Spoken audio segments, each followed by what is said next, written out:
नमस्कार दोस्तों, स्वागत है आपका अनुपम इस एकेडमी में। इतिहास की सीरीज में आज हम गुप्त साम्राज्य में सबसे फेमस राजा समुद्रगुप्त के विषय में देखेंगे। जब भी गुप्त साम्राज्य के विषय में प्रश्न पूछे जाते हैं तो उसमें आप मान के चलिए 70 to 80% प्रश्न समुद्रगुप्त से संबंधित ही पूछे जाते हैं। तो आज हम समुद्रगुप्त से संबंधित सभी बिंदुओं को ठीक से देख लेंगे, जिससे आने वाली परीक्षाओं में कोई भी प्रश्न आपसे पूछा जाए गुप्त साम्राज्य से संबंधित तो उसको आप आसानी के साथ अटेम्प्ट कर पाए। तो मैं अनुपम तिवारी स्वागत करता हूं आपका अपने इस YouTube चैनल पर। आइए जानते हैं समुद्रगुप्त के विषय में। समुद्रगुप्त का जब हम शासनकाल देखते हैं तो यह मिलता है हमको 325 ईस्वी से 75 ईस्वी तक, और यह चंद्रगुप्त प्रथम का उत्तराधिकारी हमको मिलता है। प्रयाग प्रशस्ति से इसके विषय में सबसे विशेष जानकारी हमको मिलती है, जिसकी रचना किसने की है? हर्षेय ने। समुद्रगुप्त के विषय में अगर हम देखें तो यह एक आक्रामक नीति वाला व्यक्ति है और इसने बहुत सारे क्षेत्रों को जीता है। इसका अन्य नाम हमको अशोकादित्य भी मिलता है, क्योंकि अशोक के समान ही इसने एक बड़ी शासन व्यवस्था को स्थापित किया था। जावा पाठ में तंत्रिक मंदका के नाम से भी इसका उल्लेख मिलता है। जो वीएस स्मिथ है वह इसे भारत का नेपोलियन भी कहते हैं।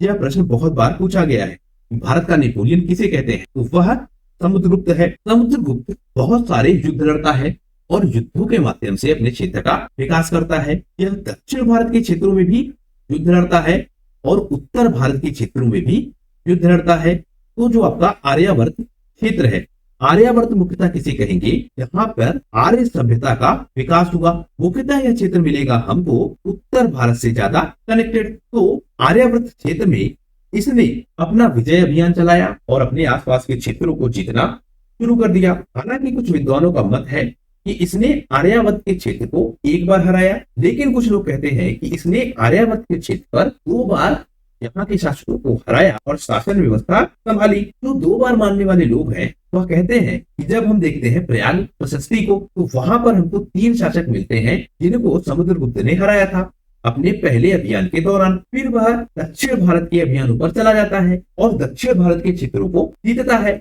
उसके बाद 9 ऐसे हमको राजा मिलते हैं जिनको पुनः हराया समुद्रगुप्त ने आर्यावर्त के क्षेत्र में। तो इसीलिए ये लोग कहते हैं, क्योंकि 2 क्रम में इन राजाओं को हराया है समुद्रगुप्त ने, इसीलिए 2 अभियान किए किसने? समुद्रगुप्त ने आर्यावर्त के क्षेत्र में। अब हम देख लेते हैं जो प्रारंभिक 3 राजा हैं आर्यावर्त के क्षेत्र में जिनको समुद्रगुप्त ने हराया है। इनमें हमको मिलता है अच्युतय जो कि राजा है हरिश्चंद्रक का, नागसेन जो कि राजा है ग्वालियर का, और कोटगुज जो कि राजा है पूर्वी पंजाब का।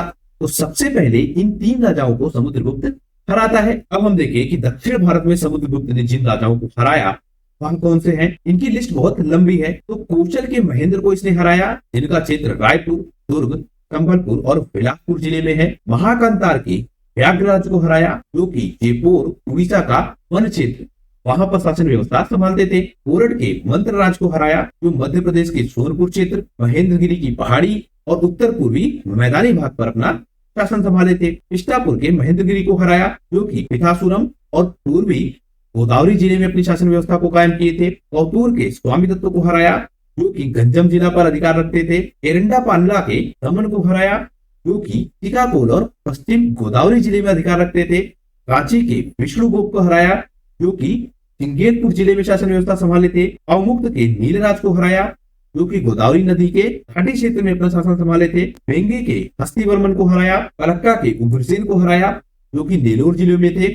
वेंगी कहाँ मिलेंगे आपको? कृष्णा गोदावरी डेल्टा में। देवराष्ट्र के कुबेर को हराया जो विशाखापट्टनम जिले में है। और कुष्टलपुरम के रंजय को हराया जो कि तमिलनाडु के उत्तरी आरकोट जिले में आपको मिलते हैं। तो इस तरह से समुद्रगुप्त ने दक्षिण भारत के बहुत सारे राजाओं को हराया है। अब हम देखते हैं समुद्रगुप्त की नीति के विषय में कि किन नीतियों के तहत वह इन राजाओं को हराता है। 2 तरह की नीतियां हमको मिलती है।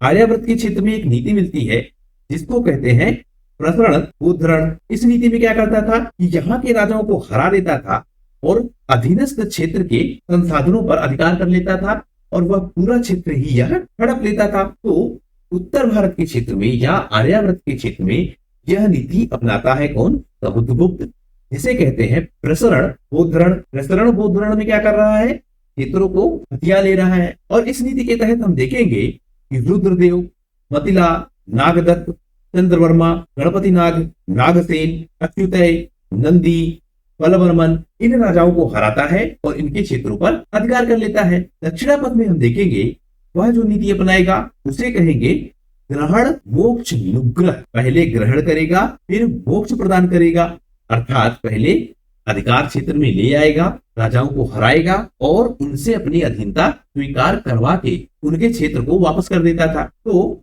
पहले उनको बंदी बनाएगा और फिर उनको मुक्त करके शासन व्यवस्था को सौंप देगा। जो वन क्षेत्र है वहां पर हम देखेंगे कि यह दासत्व की नीति अपनाएगा कि वन क्षेत्र के जो राजा है उनको जीत लेगा और अपने दास के रूप में उनका उपयोग करेगा।